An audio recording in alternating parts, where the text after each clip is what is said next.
It's time to get your checking account to zero with free checking from PenFed. That's zero ATM fees, zero balance requirements, and zero time spent waiting for your paycheck to direct deposit because you can receive it up to 2 days early.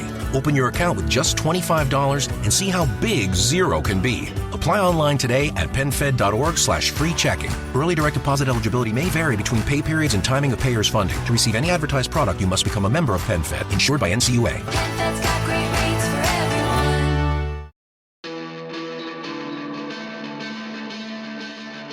What is up, everyone? Happy Wyoming Draw Results Day.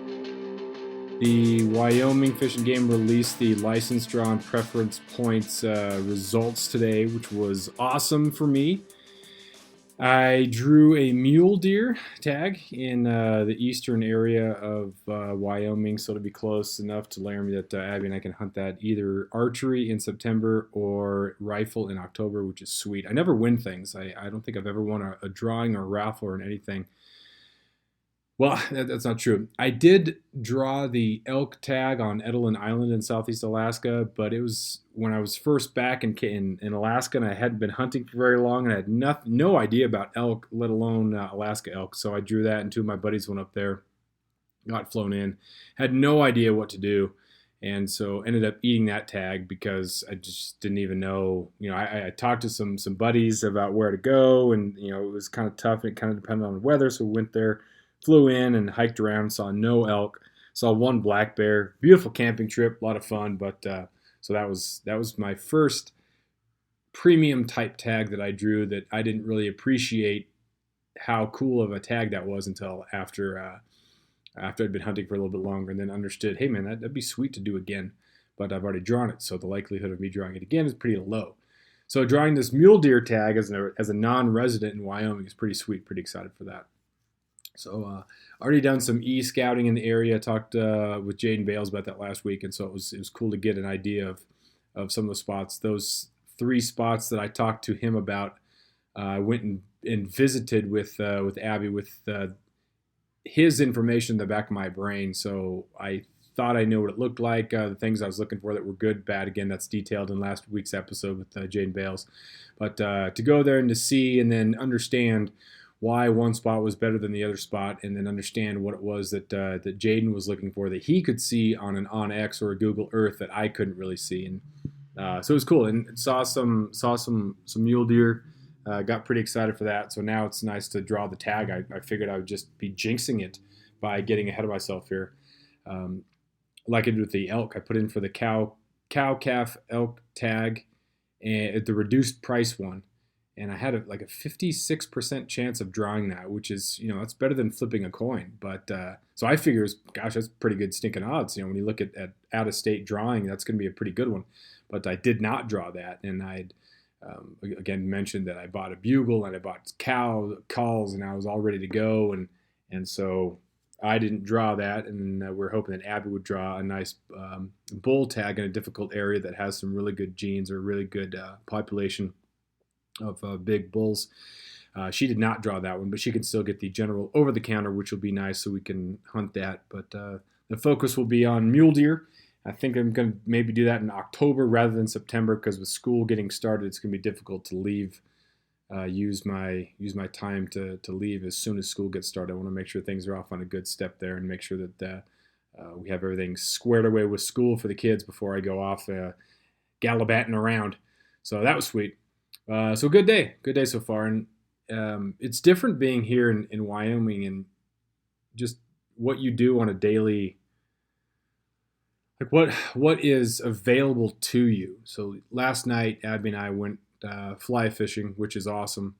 And apparently this is a good spot for nymphing. Like everywhere is a good spot for nymphing. If you nymph, then that's probably the easiest way to catch fish when you're fly fishing.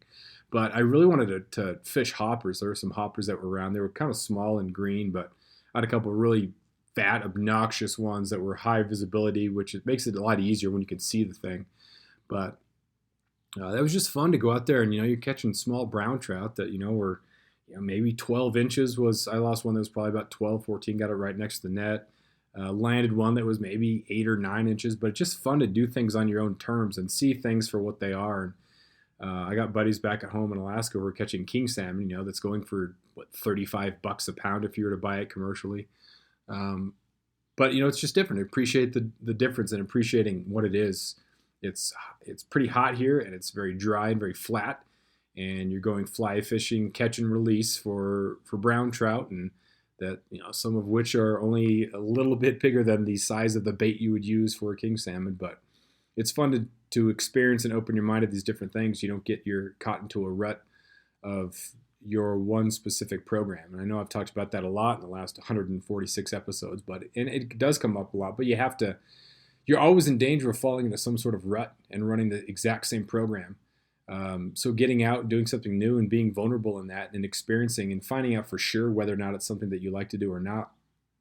And there are times I think back and I think, man, I wish I would have grown up hunting. I wish I would have, been deer hunting and had stories from when I was 6 or 7 or 8, going out with Dad. We had some trapping stories, but you can't do anything about the past. All you can do is just kind of look forward to, the only thing that matters is right now, and then what you're going to set yourself up to do in the future. So I've only been hunting for 7, 8 years, 8 years now. Which is not a lot, comparatively. I don't have that knowledge, but man, I love it. I can't. It's hard for me to even think about what I did in my early 20s when I wasn't fly fishing, I wasn't hunting. After years of fine print contracts and getting ripped off by big wireless providers, if we've learned anything, it's that there's always a catch. So when I first heard that Mint Mobile offers premium wireless starting at just $15 a month, I thought, what's the catch? But after talking to them and using their service, it all made sense. There isn't one. Mint Mobile's secret sauce is that they're the first company to sell wireless service online only. They cut out the cost of retail stores and pass those sweet savings directly to you. For anyone who hates their phone bill, Mint Mobile offers premium wireless for just $15 a month. I was hesitant about having to get a new phone and a new phone number, but with Mint, you can use your own phone with any Mint Mobile plan and keep your same phone and your same phone number along with all of your existing contacts. Mint Mobile gives you the best rate whether you're buying for one or for a family, and at Mint, families start at 2 lines. All plans come with unlimited talk and text plus high-speed data delivered on the nation's largest 5G network. Switch to Mint Mobile and get premium wireless service starting at just $15 a month. To get your new wireless plan for just $15 a month and to get the plan shipped to your door for free, go to mintmobile.com/waypoint. That is mintmobile.com/waypoint.